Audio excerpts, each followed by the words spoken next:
बिस्मिल्लाहिर्रहमानिर्रहीम। अस्सलाम वालेकुम नादरीन, आप यूट्यूब चैनल देख रहे हैं। मैं इमरान खान हूँ। नादरीन, आज 26 नवंबर है। एक साल पहले 26 नवंबर 2024 को बदतरीन कत्लेआम हुआ था और ये इस्लामाबाद के डी चौक में हुआ था। हमारे बहुत सारे दोस्त जो मीडिया में काम करते हैं वो इसकी गवाही दे रहे हैं कि उन्होंने खुद कत्लेआम होते हुए देखा। वो ये बता रहे हैं कि उन्होंने जीते जाते लोगों को लाशों में तब्दील होते हुए देखा। जो ऐनी शाहिदीन है उनके पास भी सुनाने के लिए बहुत सारी कहानियाँ हैं। मीडिया को दबाया गया, तमाम आवाज़ों को कुचला गया और एक साल गुजरने के बावजूद इस वाक़े की FIR तक दर्ज नहीं हो सकी। पाकिस्तान तहरीक-ए-इंसाफ जिन लापता अफराद के बारे में बात करती थी, आज तक किसी एक के बारे में कोई हक़ाइक़ सामने नहीं आ सके। आज तक पता नहीं चला कि उस रात क्या हुआ था, किस तरीके से हुआ था। ना कोई कमीशन बना, ना कोई अदालत में इंसाफ हुआ, कुछ पता नहीं चला। बल्कि हमारे मीडिया के कुछ लोगों ने ऐसा झूठ बोलना शुरू किया कि उस रात गोली नहीं चली थी। मैं आपको एक वीडियो सुनवाता हूँ। सुनवाने का मतलब ये है कि उसके अंदर आपको बाकायदा गोली चलने की आवाज़ सुनाई देगी और ये एक मुख्तसर वीडियो है जो उस रात वहाँ पे ऐनी शाहिदीन ने बनाई। और ऐसी 2-3 वीडियो और भी हैं मेरे पास, लेकिन इन वीडियोज़ में आप नेचुरल साउंड सुन सकते हैं कि वहाँ किस तरह की अफरा तफरी थी और किस तरह गोली चल रही थी और किस तरह लाशें गिर रही थीं और लोग कैसे भाग रहे थे। ये एक वीडियो आप सुनिए, आपको आइडिया हो जाएगा।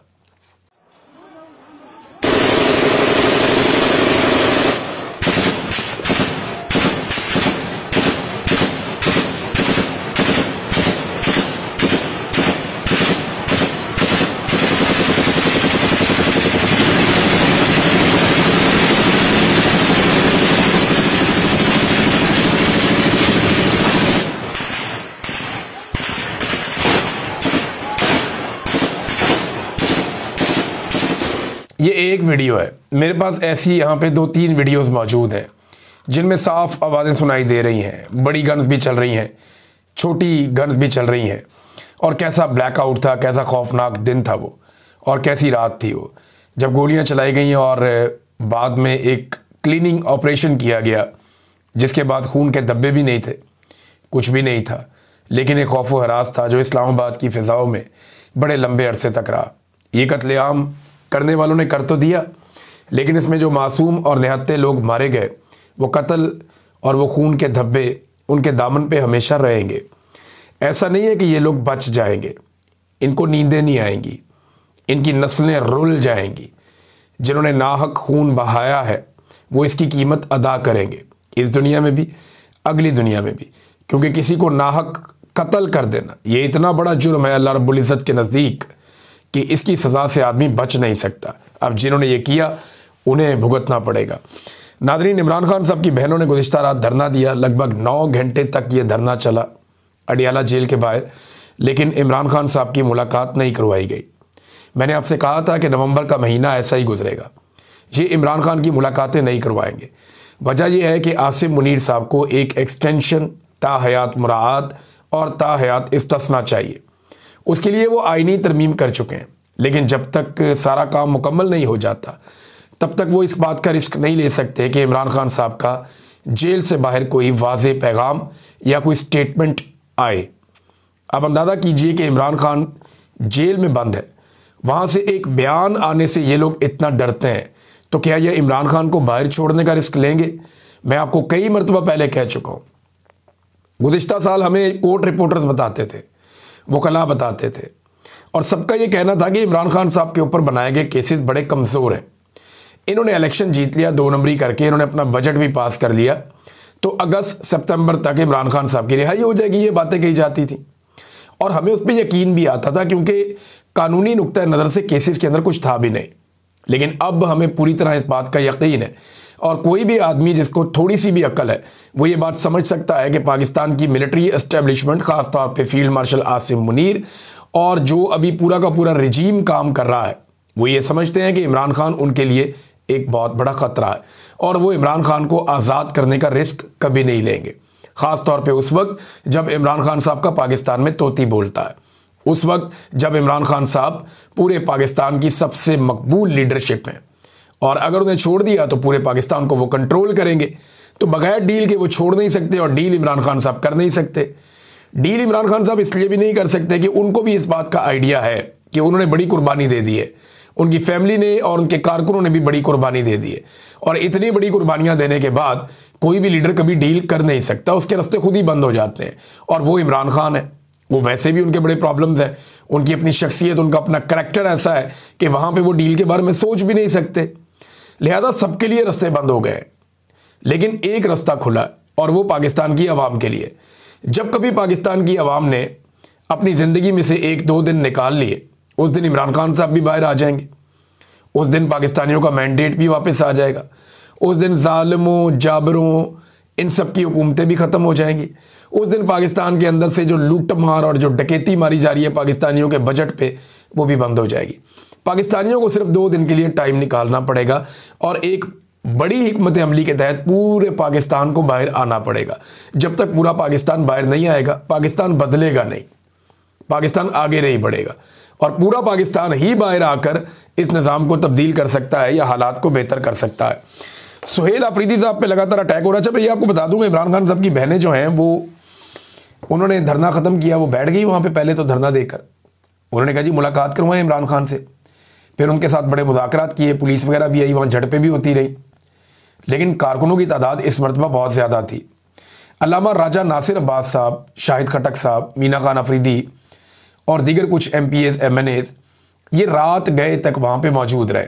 शौकत बसरा भी उनके अंदर एक शामिल है और दीगर लोग भी। ख़वातीन की एक बड़ी तादाद इमरान खान की बहनों के साथ मौजूद थी।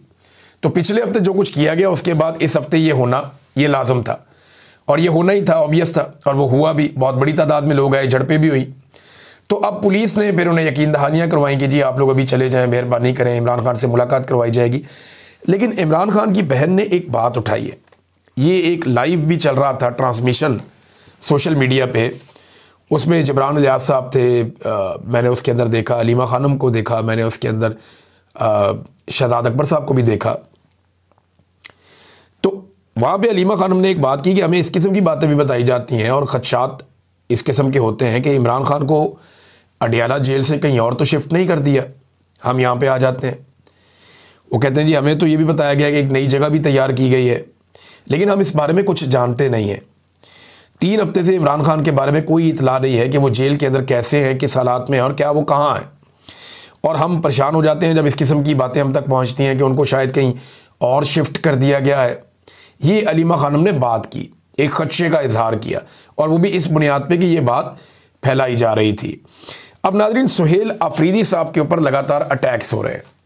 ख़ास तौर पे जो लेटेस्ट उनके ऊपर हमला किया गया, वो हमला DG-ISPR की जो प्रेस ब्रीफिंग थी उसके बाद किया गया। यानी इन्होंने अहमद चौधरी साहब ने एक ब्रीफिंग दी मीडिया को, उसके बाद जो बातें उठाई गई वो उठाई गई जनाब के सारा कुछ ही वज़ीर आला के खाते में। यानी दहशतगर्दी का गढ़ जो है वो सुहेल अफरीदी का इलाका है, वहाँ से दहशतगर्द आते हैं ये कहा जाता है। फिर ये कहा जाता है जी मनशियात भी इनकी, स्मगलिंग भी इनकी, दहशतगर्दी से भी इनका लिंक। तो इस किस्म की चीज़ें करके सुहेल अफरीदी को बार बार दीवार के साथ लगाया जाता है। सुहेल अफरीदी ने एक वीडियो पैगाम जारी किया है और ये जो वीडियो पैगाम है ये बहुत इंपॉर्टेंट है, क्योंकि इसमें 2 चीज़ें जब मैंने पढ़ी और मैंने सुनी उनके अपने मुंह से, तो मुझे समझ आ गया कि अब ये उसी तरफ जा रहे हैं जो बात मैंने आपसे चंद माह पहले कही थी। एक तो सुहेल अफरीदी ने कहा कि जी मैंने जाना था इमरान खान साहब की बहनों के पास अडियाला जेल के बाहर, लेकिन तब मुझे ये इत्तला मिली, एक तो हर तरफ से घेरा डाला हुआ और दूसरा मेरे जाने पे, क्योंकि मेरे साथ और बहुत सारे लोग जाते हैं, सिक्योरिटी भी जाती, तो वहाँ पे कोई ना कोई फॉल्स फ्लैग का इनका मंसूबा था कि ये कोई फॉल्स फ्लैग ऑपरेशन कर देते और उसके बाद इमरान खान को नुकसान पहुँचा सकते थे। देखिए एक बात आप याद रखिएगा नाजरीन, कि एक बात मुझे अली अमीन गंडापुर ने बताई थी, और अली अमीन गंडापुर के पास ये बात मालूमात की बुनियाद पे थी या उनका अपना तज्जिया था, लेकिन उन्होंने मुझे ये बात कही थी। क्योंकि बहुत सारे लोग ये दबाव डाल रहे थे कि अडियाला जेल क्यों नहीं जाते आप लोग, आप इस्लामाबाद क्यों जाते हैं, आप जाएं अडियाला जेल जहाँ पे इमरान खान बंद है उसको रिहा करवाएं। तो इस पे सवाल के जवाब में अली अमीन गंडापुर ने मुझे कहा था कि अगर मैं कारकुनों को लेकर अडियाला जेल चला गया तो मैं ये जानता हूँ कि जिस वक्त हम अडियाला जेल के बाहर एहतजाज कर रहे होंगे, ये वहाँ पे कोई फॉल्स फ्लैग ऑपरेशन करके इमरान खान को नुकसान पहुँचा के हमारे खाते में डाल देंगे, क्योंकि पाकिस्तान तहरीक इंसाफ ने जेल के ऊपर हमला किया था, हालात ख़राब हो गए और अंदर जनाब कोई मसला हो गया और ये इमरान खान साहब के साथ हो गया। ये अली अमीन गंडापुर ने इस खदशे का इजहार मेरे सामने किया था, एक दो और लोग भी सुन रहे थे, तो ये फॉल्स फ्लैग कर सकते हैं, ये बात ठीक है। क्योंकि पीएमएलएन के कुछ अकाउंट्स ने, जब अडयाला जेल के बाहर पाकिस्तान तहरीक इंसाफ के लोग बैठे हुए थे, तो इस किस्म की अफवाहें फैलाई कि पीटीआई कारकुनों ने अडयाला जेल के ऊपर चढ़ाई कर दी और हमला कर दिया। हालांकि मौका पर ऐसा कुछ नहीं हुआ। जब पीएमएलएन के कुछ अकाउंट्स ने यह बात फैलाई कि मुबैना तौर पे पाकिस्तान तहरीक इंसाफ के कारकुनों ने जनाब अली हमला कर दिया जेल के ऊपर और जनाब वहाँ पे लड़ाई शुरू हो गई है और चढ़ाई कर दी है, जब इस किस्म की बातें फैलाई गई तो जो वहाँ पे मौजूद थे मीडिया के लोग, उन्होंने कहा जी हम तो यहाँ ऐसा कुछ नहीं देख रहे, सोशल मीडिया के ऊपर ये बकवास चल रही है और ये गलत इन्फॉर्मेशन फैलाई जा रही है, जिस पे बहुत सारे जो लोग समझते हैं इन मामलात को, उन्हें समझ आ गई कि एक फॉल्स फ्लैग ऑपरेशन इस तरीके से भी किया जा सकता है।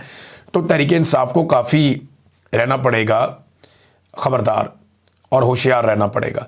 तो सुहेल अफरीदी ने कहा मैंने जाना था लेकिन मैं इसलिए नहीं गया क्योंकि एक फॉल्स फ्लैग का एक ख़तरा मौजूद था और उस वजह से मैं नहीं गया। लेकिन जो उन्होंने बात की वो ये की वीडियो पैगाम में कि फैसला कुन बात की तरफ हम बढ़ रहे हैं और फैसला कुन वक्त आ रहा है, यानी ये सुहेल अफरीदी ने कहा। और उन्होंने अवाम की सपोर्ट मांगी, फिर ये भी बताया कि पुरअमन एहतजाज करेंगे और पूरे पाकिस्तान में करेंगे। ये वो बात है जो मैं आपको काफ़ी अरसे से बता रहा हूँ कि आप अगर इस्लामाबाद की तरफ पूरा पाकिस्तान बढ़ता है तो अव्वल तो सारा पाकिस्तान इस्लामाबाद की तरफ जाता ही नहीं है। कराची की आबादी जो है वो 2-2.5 करोड़ है। वहाँ से जब आप लोगों को कहते हैं इस्लामाबाद की तरफ बढ़ो तो मैक्सिमम आपके 5,000-10,000 बंदे निकलते हैं, क्योंकि इस्लामाबाद सारे नहीं जाना चाहते। अगर आप कराची के अंदर एहतजाज या जलसा जुलूस को बहुत बड़ी एक्टिविटी करना चाहते हैं, 1.5-2 लाख आदमी निकल आता है, बाद औक़ात ज़्यादा निकल आता है। लेकिन अगर आप सारे कराची को कहें कि वो अपने अपने इलाकों में निकल कर एहतजाज करें और अपनी अपनी सड़कों पे अपनी अपनी गलियों में आकर पुरअमन तरीके से बाहर आकर बैठ जाएं, और आपने फिर घर नहीं जाना, आपने ज़िंदगी का पहिया जैम कर देना है, अपने अपने घर में राशन डालिए और 2 दिन के लिए आकर सड़कों पे बैठ जाइए। सारे लोग आ जाएं पाकिस्तान के और बाहर आकर बैठ जाएं। लाहौर, कराची, इस्लामाबाद, फैसलाबाद, मुल्तान, सरगोदा, पेशावर, कोयटा, सारे शहर, पशीन, सियालकोट, जहाँ जहाँ है निकल के आकर बैठ जाएं। आज़ाद कश्मीर, गिलगित बल्तिस्तान। तो जब ये लोग आकर अपने घरों के बाहर बैठ जाएंगे तो एक तो ये आपस में फेमिलियर हैं, सारे लोग एक दूसरे को जानते हैं, एक दूसरे की मदद भी करेंगे, एक दूसरे का ख्याल भी रखेंगे, तो पाकिस्तान का पहिया जाम हो जाएगा। पूरी दुनिया के अंदर ये बहुत बड़ी कवरेज जाएगी, पाकिस्तान की एस्टेब्लिशमेंट के ऊपर बहुत बड़ा प्रेशर आएगा और हर जगह के ऊपर जाके पुलिस या फौज, ये बहुत थोड़ी तादाद में बेचारे चंद लाख लोग हैं, ये किसी सूरत भी पूरे पाकिस्तान के अंदर इतने बड़े लैंडस्केप के 25-30 करोड़ के बीच में आबादी है, 25-26 करोड़, इतनी बड़ी आबादी को ये टैकल नहीं कर सकेंगे। मुझे लगता है पाकिस्तान तहरीक इंसाफ की हिकमत अमली ये है। इमरान खान साहब भी इसका इशारा दे चुके हैं माजी में, अब सुहेल अफरीदी की बात से भी इसका इशारा मिल रहा है। तो इमरान खान साहब को अडयाला से कहीं और शिफ्ट किया गया, ये सवाल उनकी बहन ने उठाया और उन्होंने कहा जी कि जब इस किस्म के खदशात हमारे सामने लाए जाते हैं तो हम परेशान हो जाते हैं। लेकिन एक खदशा और बहुत बड़ा भी है नाज़रीन। लेकिन इससे पहले कि मैं उस खदशे की तरफ जाऊँ, मैं आपको ये भी बता दूँ कि आज के दिन शोहदा के हवाले से पेशावर में एक प्रोग्राम भी है और उस प्रोग्राम में शिरकत के लिए इमरान खान की बहनों ने भी जाना है और इसीलिए उन्होंने अपना रात वाला धरना कैंसिल किया, वरना वो ये कह रही थी कि हम यहाँ पे बैठे रहते, लेकिन क्योंकि हमने इस प्रोग्राम में पहुँचना है लिहाजा वो धरना उन्होंने 9 घंटे के बाद ख़त्म किया, हुकूमत की यकीन दहानी के बाद। अब गंडापुर साहब की टीम काफ़ी मुतहरिक हो गई है और सुहेल अफरीदी के ऊपर पहले आहिस्ता आहिस्ता अब तेज़ हमले शुरू हो गए कि जनाब इमरान खान से मुलाकात भी नहीं कर सका ये बंदा, इमरान खान को बाहर लाने के लिए क्या कर रहा है। तो ये इस किस्म की, तो इससे तो गंडापुर अच्छा था, गंडापुर भी यही करता था, अब ये भी यही कर रहा है, ये बात नहीं है। गंडापुर साहब का और सुहेल अफरीदी का कुछ थोड़ा बहुत फ़र्क है।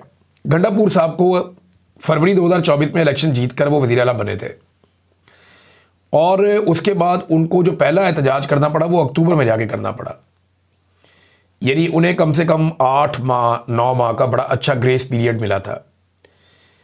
सुहेल अफरीदी जो है वो अभी आया, इसको 2 माह पूरे नहीं हुए मेरे ख्याल में। दूसरी बात यह है कि गंडापुर साहब ने कोशिश करना छोड़ दी थी। इमरान खान साहब का ये मानना था कि गंडापुर को जब खुद काम होता है तब ये मुझे जेल में मिलने आता है, मैं बुलाता हूं तो ये नहीं आता।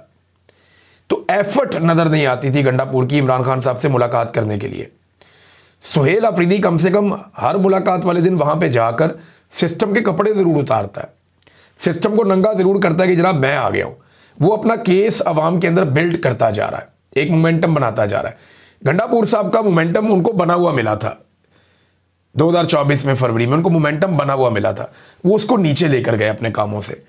सुहेल अफरीदी को मोमेंटम बहुत तबाह करके मिला, बहुत डाउन गई थी पार्टी और सारा मोमेंटम तहरीक का, वो उसको उठाने की कोशिश कर रहा है। अब कुछ हद तक उठा है वो, लेकिन उस लेवल पे अभी भी नहीं पहुंचा जहां पे पिछले साल अक्टूबर नवंबर में पाकिस्तान तहरीक इंसाफ का एक मोमेंटम बना हुआ था। लेकिन जिस रफ्तार से ये लोग चल रहे हैं, बहुत जल्दी ये बहुत बड़ी तहरीक खड़ी करने के काबिल मुझे लगता है कि हो जाएंगे। नादरीन, मुझे इस बात का बड़ा खदशा है और मैं ये बात जो कर रहा हूं, मुझे इस बात का डर भी है कि कहीं पाकिस्तान को अफगानिस्तान और भारत के साथ एक साथ लड़ना ना पड़ जाए। और ये एक बहुत बड़ी हकीकत है, जितने लोग थोड़ा बहुत भी डिफेंस के मामलात को समझते हैं उन्हें इस बात का अंदाज़ा है। देखें, एक ट्वीट है, पहले वो आप देख लें, जो फॉरेन अफेयर्स की ट्वीट है अफगानिस्तान की, मिनिस्ट्री ऑफ फॉरेन अफेयर्स की। इन्होंने ये ट्वीट जो है पश्तो में भी की है, उर्दू में भी की है, अंग्रेज़ी में भी की है, डिफरेंट ज़बानों में इन्होंने ये बात की है। और इन्होंने दुनिया के सामने रखा कि जनाब वहाँ पे कोई एरियल स्ट्राइक हुई है अफ़गानिस्तान में और इसके पीछे वो पाकिस्तान के ऊपर इल्ज़ाम लगा रहे हैं। अच्छा, इसमें जो पाकिस्तान की जानिब से तरदीद आई कि हमने नहीं किया। ज़बीउल्लाह मुजाहिद ने टीवी इंटरव्यू में कहा कि अफ़गानिस्तान के लोग अपनी सरज़मीन और ख़ुद मुख्तारी की हिफाजत के लिए तमाम दस्तयाब वसाइल के साथ मुनासिब वक्त और मौका पर भरपूर जवाब देने की सलाहियत और अज़म रखते हैं, यानी वो ये करेंगे। वो ये समझते हैं कि अफ़गानिस्तान के अंदर जो एक फ़ज़ाई हमला हुआ है उसमें पाकिस्तान मुलव्वस है और वो ये कह रहे हैं कि अब वो बदला लेंगे।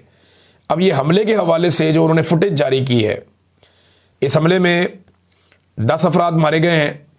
अफ़गानिस्तान का क्लेम है कि हमला जो है वो पाकिस्तान की जानिब से किया गया है, जबकि पाकिस्तान का क्लेम है कि हमने ऐसा कोई हमला नहीं किया। तो अफ़गानिस्तान और पाकिस्तान के बीच में मामला जो हैं वो ख़राब हो रहे हैं। अब ज़बीउल्लाह मुजाहिद ये कहते हैं, जो उनका स्टेटमेंट है, कि गुज़िश्ता रात लगभग 12 बजे के करीब सुबह खोस्त के ज़िला गर्बजू के इलाके मुगलकी में पाकिस्तानी अफवाज ने एक मकामी शहरी वलायत खान वल्द काजी बीर के घर पर बमबारी की, जिसके नतीजे में 9 बच्चे, जिनमें 5 लड़के और 4 लड़कियां हैं और 1 खातून, ये शहीद हो गए और इनका घर मुकम्मल तौर पे तबाह हो गया। अब ये उन्होंने कहा जी पाकिस्तान ने किया है, एक हवाई हमला किया, एक फ़िज़ाई हमला किया है, उसमें 9 बच्चे और 1 खातून वहाँ पे मारे गए हैं और उनका घर तबाह हो गया। ये ज़बीउल्लाह मुजाहिद ने कहा है। अब वो ये कहते हैं जी वो इसका बदला भी लेंगे। फिर अफ़गान तालिबान की हुकूमत के तर्जुमान ज़बीउल्लाह मुजाहिद ने कहा कि पाकिस्तान ने अफ़गानिस्तान की खुद मुख्तारी की खिलाफ वर्जी करते हुए कुनड़ खोस्त के इलाके में बमबारी की है, जिसमें बहुत सारे मासूम लोग मारे गए, ये भी उन्होंने कह दिया। और हमले की मजम्मत करते हुए पाकिस्तान का मिलिट्री रिजीम अपनी नाकामियों को खुद ही एक्सपोज कर रहा है। नाकाम इंटेलिजेंस से तनाव को बढ़ाया जा रहा है। अफ़गानिस्तान जवाब देने का हक महफूज रखता है और दुरुस्त वक्त पर ज़रूरी जवाब भी दिया जाएगा। अब देखें, पाकिस्तान की और अफ़गानिस्तान की दुश्मनी बढ़ती जा रही है, जबकि अफ़गानिस्तान की दुनिया के कई ममालिक के साथ कुर्बतें भी बढ़ती जा रही हैं। इस वक्त अफ़गानिस्तान के 6 हमसाया ममालिक हैं, 6 में से 5 के साथ उसके बेहतरीन ताल्लुकात चल रहे हैं। सिर्फ पाकिस्तान के साथ उसके ताल्लुकात ख़राब हैं। इंडिया के साथ अफ़गानिस्तान प्यार की पींगे बढ़ा चुका है, ताल्लुकात बहुत अच्छे चल रहे हैं। चाइना के साथ, रशिया के साथ भी उनके ताल्लुकात ठीक चल रहे हैं। अरब ममालिक और तुर्की के साथ भी अफ़गानिस्तान के ताल्लुकात काफ़ी बेहतर हो चुके हैं। UAE वगैरह जो है वो वहाँ पे अब सफारतखाने खोलने का भी सोच रहे हैं। तो पाकिस्तान ने अगर अफ़गानिस्तान के ख़िलाफ़ कोई एक्टिविटी करनी थी तो उस वक्त करनी थी जब वहाँ पे तालिबान रजीम आया था। इतना डिले करने के बाद जब दुनिया के लिए वो एक्सेप्टेबल हो गए, तब पाकिस्तान उनके साथ झगड़ा करने जा रहा है। मेरे ख्याल में इस वक्त होना ये चाहिए था कि पाकिस्तान और अफ़गानिस्तान दोनों ममालिक मिलकर दहशतगर्दों के ख़िलाफ़ कार्रवाइयाँ करते, लेकिन बदकिस्मती से दोनों ममालिक के बीच में लगातार ताल्लुकात ख़राब होते चले जा रहे हैं। DGISPR का स्टेटमेंट हो, ख्वाजा आसिफ का स्टेटमेंट हो, या फिर अफ़गानिस्तान की जो तालिबान हुकूमत है उनका स्टेटमेंट हो, ये फ्यूलिंग कर रहे हैं दोनों के ख़राब ताल्लुकात के ऊपर। और ख्वाजा आसिफ ने तो ये भी स्टेटमेंट दिया है कि तालिबान का जो नाक़िस रजीम है इससे अब कोई उम्मीद नहीं है। ये इन्होंने एक टीवी चैनल को इंटरव्यू देते हुए भी कहा, डिजिटल टीवी चैनल है उसको इन्होंने इंटरव्यू देते हुए कहा। ख्वाजा आसिफ ने, वैसे ये एस्टेब्लिशमेंट का चैनल है, एस्टेब्लिशमेंट के एक के बाद एक चैनल आ रहे हैं। अभी कुछ टिकटॉकर्स हैं उनके भी चैनल्स लॉन्च किए जा रहे हैं। कि मज़ीद चैनल्स आएंगे। तो ठीक है, जितने ज़्यादा चैनल होंगे उतनी ज़्यादा एम्प्लॉयमेंट बढ़ेगी। लेकिन अगर इस्टेब्लिशमेंट को ये लगता है कि वो ऐसे डिजिटल प्लेटफॉर्म्स के ज़रिए से अपने बयानिए को फ़रोग़ देंगे या अपना बयानिया पाकिस्तानियों को बेच लेंगे, तो ये इंटरटेनमेंट तो हो सकती है पाकिस्तानियों के लिए, लेकिन बयानिया हमेशा बनता है लॉजिक के साथ, दलील के साथ। वहाँ पे जब आपके पास दलील कोई नहीं है, जब आपके पास जवाब नहीं है पब्लिक के सवालात के, तो फिर बयानिया नहीं बनता, फिर बहुत मुश्किल हो जाएगा। लिहाजा डिजिटल प्लेटफॉर्म्स भी नए बनाए जा रहे हैं। तो ये डिजिटल प्लेटफॉर्म्स की लॉन्चिंग से क्या ये मुमकिन है कि बयानिया बन जाए या इमरान खान के बयानिए का तोड़ मिल जाए? मुझे नहीं लगता। पाकिस्तान तहरीक इंसाफ का जो सोशल मीडिया है वो एक्चुअली पाकिस्तान का सोशल मीडिया है। पाकिस्तानियों को आपने अगर शिकस्त देनी है तो आपको उनके पैरेलल दूसरे 25 करोड़ लोग खड़े करने पड़ेंगे। वो 25 करोड़ की इनकी तादाद है। आप इनके मुकाबले में एक चैनल लेकर आएंगे, ये 4 चैनल और ले आएंगे। आप 10 चैनल लेकर आएंगे, ये क्या करेंगे, ये 40 चैनल और ले आएंगे। तो ये पाकिस्तानी है ना, इनकी तादाद आपसे ज़्यादा है। आप इनके बीच में से निकल कर ओहदों तक पहुँचे हैं, ये आपके बीच में से नहीं निकले। तो इसलिए इदारों को होश के नाखून लेने चाहिए। एक और DGI-SPR का स्टेटमेंट बड़ा वायरल हो गया कि हम रियासत हैं और रियासत की तरह जवाब देते हैं, तो बहुत लोगों ने उसके ऊपर एतराज़ किया। देखें, आइन का आर्टिकल 7 है जो ये बताता है कि रियासत क्या है। कोई इदारा रियासत नहीं होता, ना किसी इदारे के अंदर बैठा हुआ कोई सरकारी मुलाजिम खुद को ये कह सकता है कि हम रियासत हैं। रियासत की डेफिनेशन आइन के आर्टिकल 7 को आप निकाल कर पढ़ें। मैंने कई मरतबा पढ़ के बताई है, ये मेरे सामने अभी भी खुली हुई है, तो आप उसको निकाल कर पढ़ें, आपको पता चलेगा कि रियासत है क्या। DG साहब ने कौम को कंफ्यूज किया हुआ, कभी आकर कहते हैं हम रियासत हैं, कभी आकर कहते हैं जी रियासत की डेफिनेशन कोई और है, अवाम की मुंतखब की हुई हुकूमत, असम्बली, ये सब रियासत है। तो एक कन्फ्यूजन उन्होंने फैलाया हुआ है। तो रियासत वही है जो एक्चुअली है, जो आईने पाकिस्तान में लिखी हुई है। कोई इदारा रियासत नहीं हो सकता है और कोई इदारे के अंदर कोई सरकारी मुलाजिम क्लेम नहीं कर सकता कि हम रियासत हैं। अगर ऐसा करना है तो फिर आइन के अंदर एक और तरमीम लाइए और रियासत की डेफिनेशन पूरी दुनिया से हटाकर पाकिस्तान में एक नई रख लीजिए। बस अब तक के लिए इतना ही। अपना ख्याल रखिएगा, अपने चैनल का भी। अल्लाह हाफिज़।